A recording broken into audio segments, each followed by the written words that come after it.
रेखा जी, कहा जाता है ना कि सिर मुंडाते ही ओले पड़े। आपके बारे में कहा जाता है कि मुख्यमंत्री बनते ही केजरीवाल पीछे पड़े।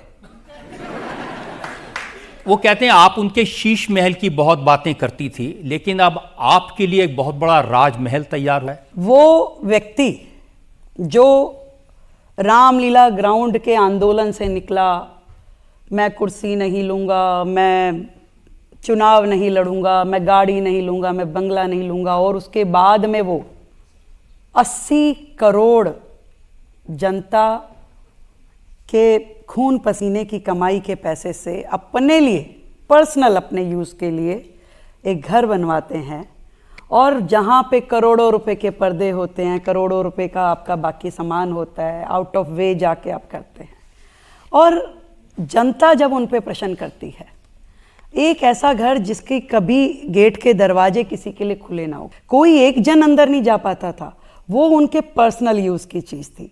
पर आज दिल्ली की मुख्यमंत्री के नाते जो कुछ भी मेरे पास सुविधा है वो दिल्ली की जनता की है। मेरे लिए बड़ा आसान था कि वो मुख्यमंत्री आवास था, मैं जाती और वहाँ रहती, परंतु मैंने मना किया कि नहीं, इस शीश महल में मैं जाके नहीं रहूँगी।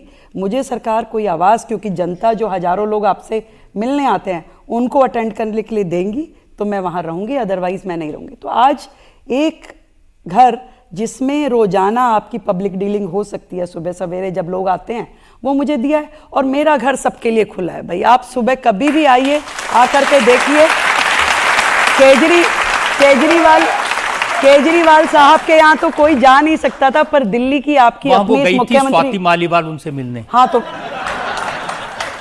तो आप समझ रहे हैं ना कि वो जो था उसके अंदर जाना कितना खतरनाक था।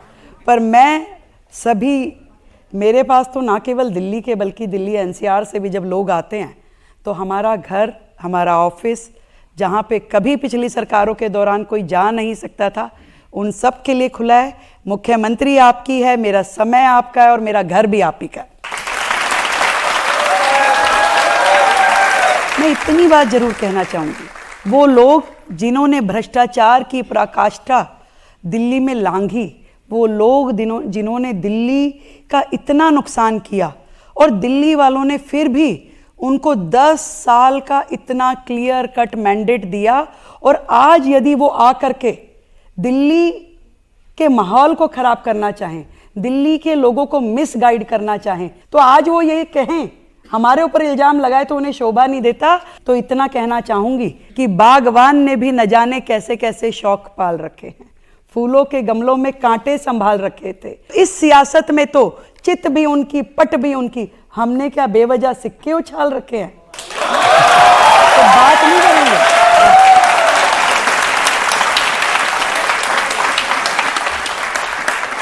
बिल्कुल ट्रांसपेरेंट है मेरा जीवन, कोई भी सुबह से लेकर शाम तक कहीं मुझे खोज सकते हैं। मैं कोई उनके जैसे खुफिया मीटिंग्स नहीं करती। मेरे पास में 100 मोबाइल्स का वो बेड़ा नहीं है कि आज पकड़ेगा तो ये तोड़ वो तोड़। एक नंबर है सर, एक घर है, जनता कहेगी वहां रहूंगी, नहीं तो कहीं भी दिलों में रह लूंगी।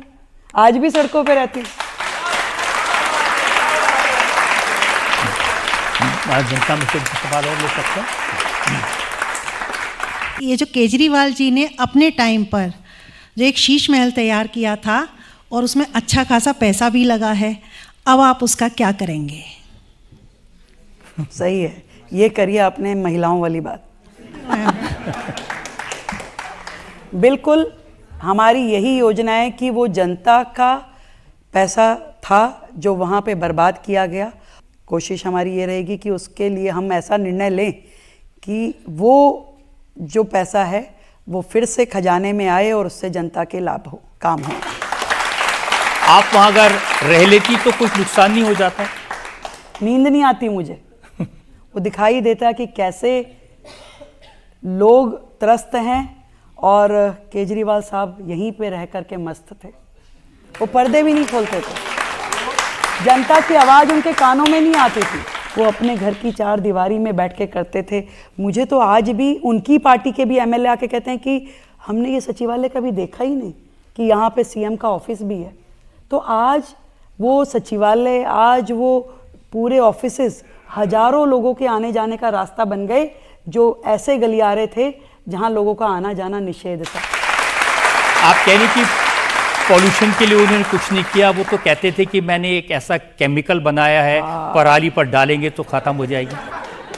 मैं बताऊं आपको, मैंने जब बजट पढ़ना था तो मैंने पूछा भाई अधिकारियों को बुला के भी क्या क्या काम हुआ है।